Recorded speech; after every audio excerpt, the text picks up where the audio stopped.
Hello and welcome to Public Report. I'm Patty Hutton, your host. Today we will be talking with Dr. Glenn Schilling, the superintendent, as well as Dave Risch, the principal of the Heartland Lakeside School District.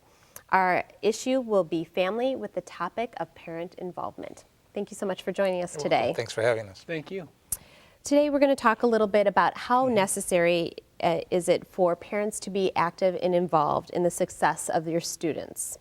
It's something that, Patty, that we've looked at very seriously over a number of years because there's different phases of involvement. We looked at, one piece we're looking at is obviously is communication. How are we communicating with parents? How is that communication being received? What venues of communication can we use so that the parents have the most accurate and updated information about what's going on in the school and in the classrooms for the child? And then the other piece is how do we involve the parents within the classroom? Some parents are very busy. They just don't have the time in their lives to be physically involved. So what other ways can we look at to keep them involved? So that's kind of been our focus. We do have, we're very fortunate that we do have a great volunteer group of parents. We have parents active in the school. The principals have developed a program called Watchdogs, Dogs of Great Students, and dads come in on a daily basis, work in the classrooms, work in the lunchroom, see the other kids, spend time with their child. So that's been a piece where the principal's been able to bring the dads actively involved in the school. It's been very well received and it's very popular.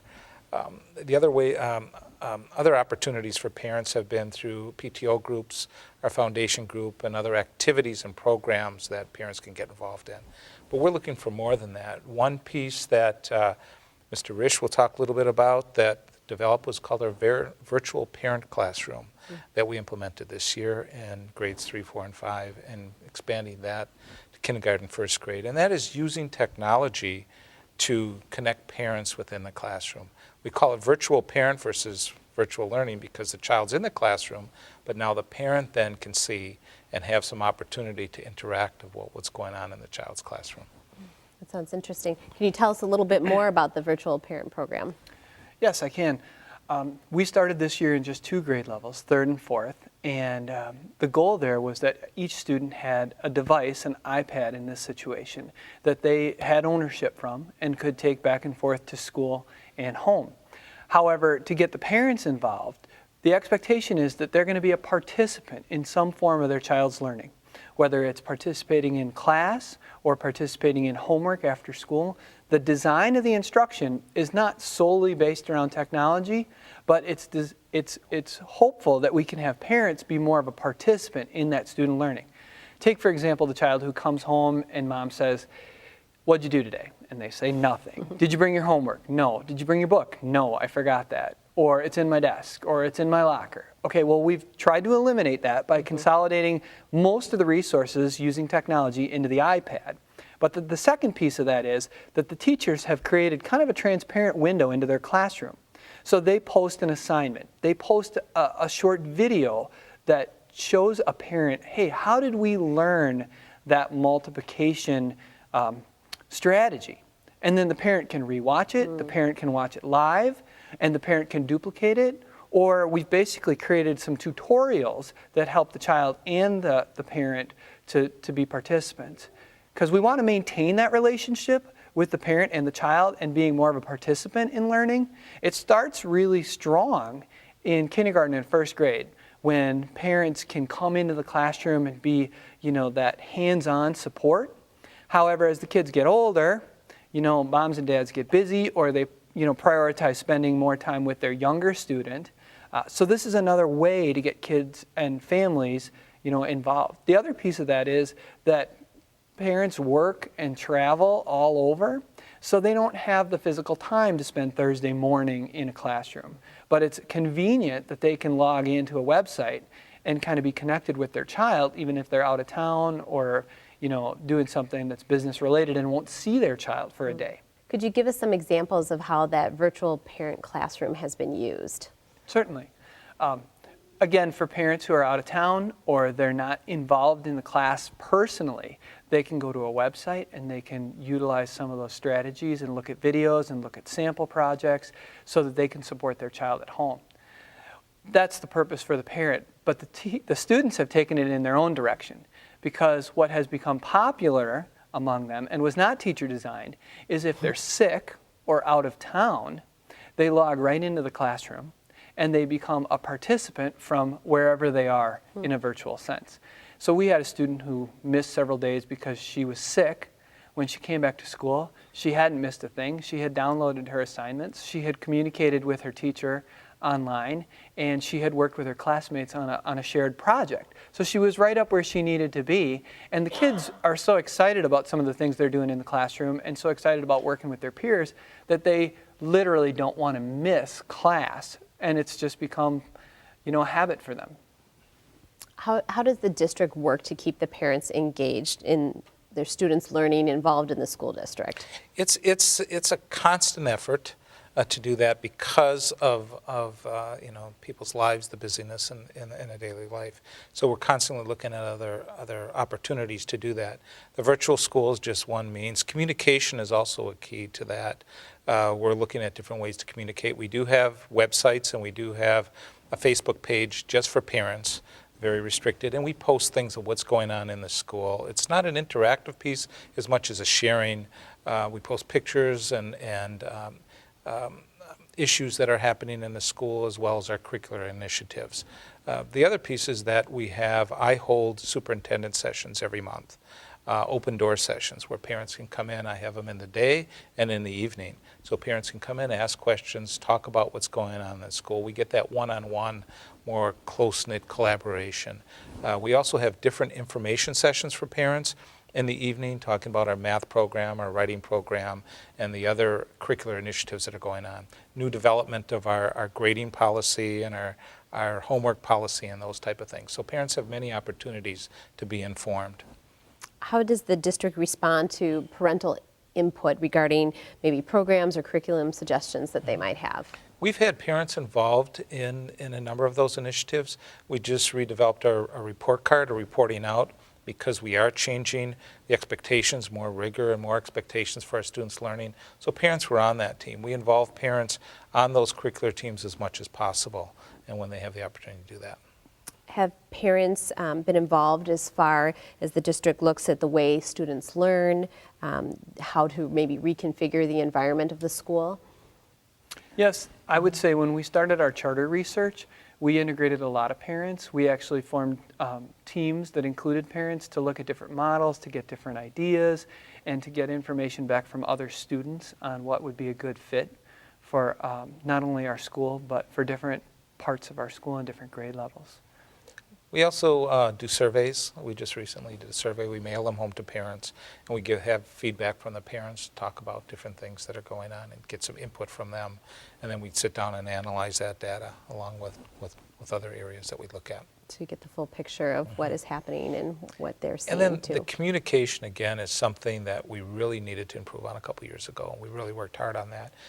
Email is the best way, making sure that parents are informed, but we still use that one-on-one touch, that personal touch. We don't want to lose sight of that with parents. So as often as we can, we try to make that personal connection with parents. Yet the new means like the virtual parenting tool that you were talking about earlier seems like it gives the parents the opportunities to always stay connected and to be involved wherever they might be.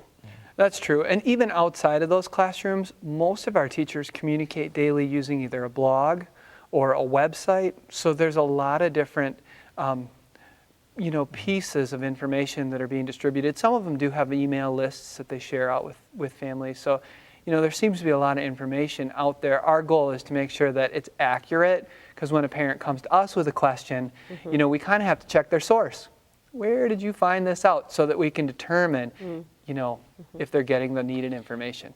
So with all these changes in technology, do you see them as something that's been beneficial to your school district in improving the parent-teacher communication, aiding the student, or has there been some challenges along the road too?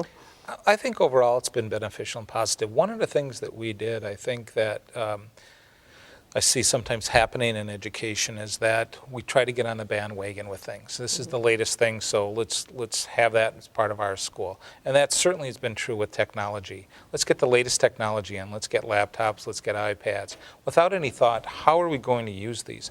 What is the infrastructure that we need? We built, a couple of years, we put a lot of emphasis and resources into building our entire infrastructure, Because when you have the types of communication that we're talking about, especially the multimedia, when you're going into video and those type of things, you need a stronger infrastructure to do that. And so we really went to a full district-wide wireless network that could really push a lot of multimedia.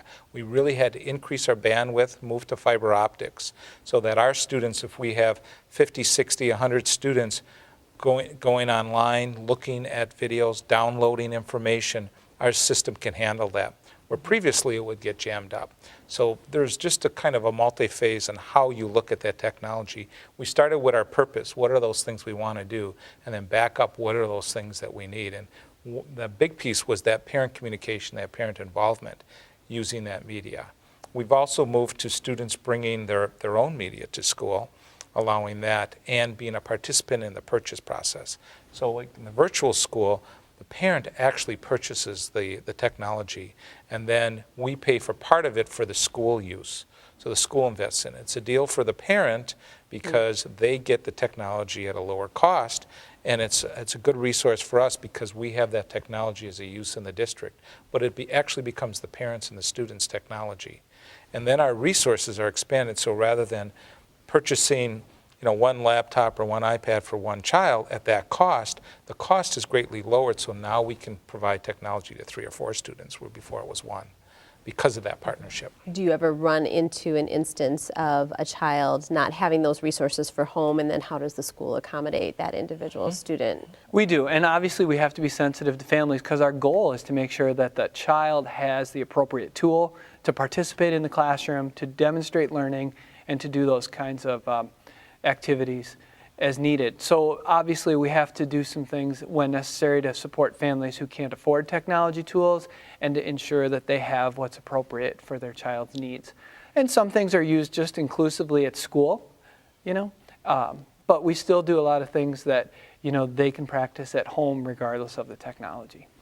Now, with all of the technology, I'm hearing greater communication with the school district, with the teachers, with the parents, so the parents know what's going on. How do you get the parents involved outside of learning and understanding what's happening in the school?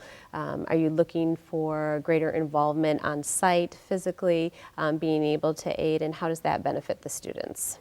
Yeah, absolutely, and that's one of the challenges that we have because of people are so, busy and involved in their own personal situations. We do that with different events in the school, constantly looking at different ways to create opportunities for students to come in and share the things that they're doing and the talents they have, and that brings the parents in. And then we use that as an opportunity to interact with our parents. So it becomes not just a presentation by our students, but also a social event for our teachers and parents to kind of mingle and ask questions. And like I mentioned, we have specific math nights, come in and learn about our math curriculum. We have student performances. We've really moved in the fine arts, expanding the fine arts in our district, and using that to bring the parents in. Recently at Dave's school, they hosted a fine arts night where they called it Night of a Thousand Drawings. Night of a Thousand Drawings, where people from the community could submit artwork. And then it was on display, and then teachers came there and the parents all came in to look at the artwork, not only of their children, but of maybe their older brother or an aunt, an uncle, or a neighbor that was posted. And so that gave us an opportunity just to have that conversation with parents, talk about the school and bringing them in and making them feel that the school's more than just that education piece, that it's a really intricate part of the entire community. So we're doing those type of things. We have a really enhanced theater program. Arrowhead High School is just a tremendous Broadway company and performing arts program. And so we start our children to start preparing in that same vein. We do musical performances a couple times a year. We have other opportunities for students to perform. And then parents come in, not only parents that have kids in those performances, but other parents that want to see children perform. And we take those performances sometimes out in different events and then interact with our parents in that way. So we're looking at that, more of that community interaction through different activities and events with our children. Great. Thank you so much for both of you joining us today and letting us know what's happening in your school district. Thank you for having us. Thank you for being here. Thank you for joining us today at Public Report. I'm Patty Hutton, your host. Today we've been talking with Dr. Glenn Schilling, the superintendent, and Dave Risch, the principal of the Heartland Lakeside School District. Our issue has been family with the topic of parental involvement.